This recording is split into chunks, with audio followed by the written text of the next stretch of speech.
Chaque année, malheureusement, des milliers de vies sont touchées par le suicide. C'est une tragédie, souvent silencieuse, mais il faut le rappeler, on peut l'éviter. Oui, c'est essentiel de le dire. Aujourd'hui, on va aborder un sujet particulièrement délicat en se basant sur un article de stopsuicide.fr. Mhm. Il s'agit de ce lien dangereux entre les idées suicidaires, la dépression et puis les addictions. Le trio toxique, comme ils l'appellent parfois. C'est ça. Notre objectif, c'est de décortiquer un peu ce lien, comprendre pourquoi c'est si risqué et surtout l'importance d'agir et d'agir tôt. Tout à fait. La détection précoce est clé. Commençons peut-être par la dépression. C'est important, je crois, de bien comprendre que ce n'est pas juste une tristesse passagère, un coup de déprime, quoi. Ah non, absolument pas. On parle vraiment d'un trouble psychique profond qui envahit tout. Une perte d'intérêt, d'envie, même pour les choses qu'on aimait avant. Un épuisement terrible, mental, physique. Oui, une fatigue qui ne passe pas avec le repos. Et surtout, l'article insiste là-dessus, une douleur morale immense. Un poids presque insupportable. C'est une très bonne description. Une souffrance psychique intense. Et si elle n'est pas prise en charge, cette souffrance, elle peut mener aux idées suicidaires. Malheureusement, oui. Et c'est face à cette détresse que, parfois, les addictions entrent en jeu. Comme une sorte d'échappatoire. Exactement. Une tentative de soulagement, en quelque sorte.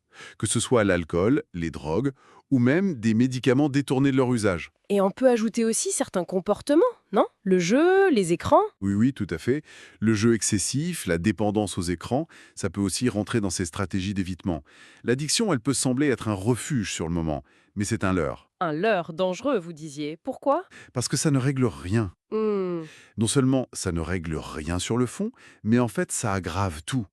L'addiction, elle a tendance à isoler encore plus la personne, d'accord. elle brouille le jugement, elle coupe des liens sociaux, des repères. C'est un peu comme jeter de l'huile sur le feu du désespoir. Ça agit comme un accélérateur, en somme. C'est ça. D'ailleurs, il y a un chiffre dans l'analyse de stopsuicide.fr qui est assez parlant. Ah oui? Près de 30 à 40% des personnes qui sont décédées par suicide souffraient aussi d'un trouble addictif. 30 à 40. C'est énorme. C'est considérable, oui. Ça montre bien la force de ce lien. Ce qui nous amène vraiment au cœur du problème alors, cette combinaison, dépression et addiction. Qu'est-ce qui rend ce duo si redoutable? Ben, c'est un peu une tempête parfaite, si vous voulez. Un cercle vicieux terrible. C'est-à-dire? La dépression, elle crée cette souffrance immense dont on parlait. Et cette souffrance peut pousser vers l'addiction pour chercher un soulagement, même s'il est illusoire et temporaire. D'accord. Et l'addiction, en retour, elle va non seulement souvent aggraver les symptômes de la dépression, mais elle va aussi attaquer les défenses de la personne. Comment ça, attaquer les défenses? Elle perturbe ce qu'on appelle la régulation émotionnelle. C'est notre capacité à gérer nos émotions sans être complètement débordé. L'addiction rend ça beaucoup plus difficile. Et elle augmente l'impulsivité, c'est ça, hein? Exactement. Elle favorise l'impulsivité. Les décisions sont prises plus vite, sans recul. Et dans un contexte d'idées suicidaires, cette impulsivité est évidemment très dangereuse. Donc l'addiction peut faire sauter les verrous naturels en quelque sorte, les freins. C'est tout à fait ça. Et c'est peut-être l'un des points les plus, les plus critiques soulignés par stopsuicide.fr. L'addiction peut neutraliser ce que l'article appelle les mécanismes de prévention spontanée. C'est quoi ça? Ce sont nos petites barrières mentales, nos réflexes de survie. Même en grande souffrance, on a souvent quelque chose qui nous retient. L'addiction, elle peut éroder ça, les rendre inefficaces. D'accord, je vois. Et ça laisse la personne beaucoup plus vulnérable face à une impulsion de passage à l'acte. Ça fait froid dans le dos. Et ça montre bien l'importance de la vigilance dont parle l'article. Oui, une vigilance collective. Oui, mais pas une vigilance qui juge, hein. Plutôt une attention, une écoute, un soutien. Savoir repérer des changements, une tristesse qui dure, un isolement, une consommation qui pose problème. Ce sont parfois des signaux discrets, les signaux faibles, comme on dit. Exactement. L'idée, c'est pas de faire le diagnostic soi-même, bien sûr, mais c'est d'oser peut-être en parler avec bienveillance. Et puis d'orienter vers de l'aide. Tout le monde peut jouer un rôle. Un proche, un ami, un collègue. Être ce premier maillon. Et le message important, c'est qu'on peut s'en sortir, n'est-ce pas? Absolument, c'est crucial de le dire. On peut briser cette spirale. La solution, c'est une prise en charge qui soit adaptée, globale et, si possible, précoce. Global, ça veut dire quoi? Ça veut dire qu'on s'attaque aux différents problèmes en même temps.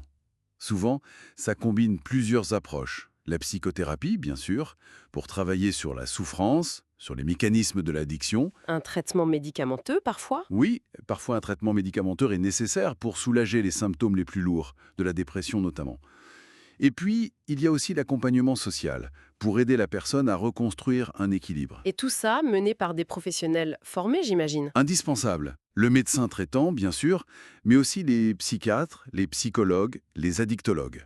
Ils sont formés pour évaluer la situation dans toute sa complexité. Et pour proposer un parcours de soins sur mesure. Exactement. Et cette prise en charge intégrée qui traite et la dépression et l'addiction, eh bien, elle réduit vraiment, très significativement, le risque de passage à l'acte. L'intervention, ça marche. Bon, alors retenons le message clé. Même quand la dépression et l'addiction sont présentes, le suicide, ce n'est pas une fatalité. Non, jamais. L'écoute, la prévention, une intervention rapide et spécialisée, ce sont les clés. On peut agir à tous les stades. C'est ça qui est important. Tout à fait. Et on rappelle ce numéro essentiel, le 3114.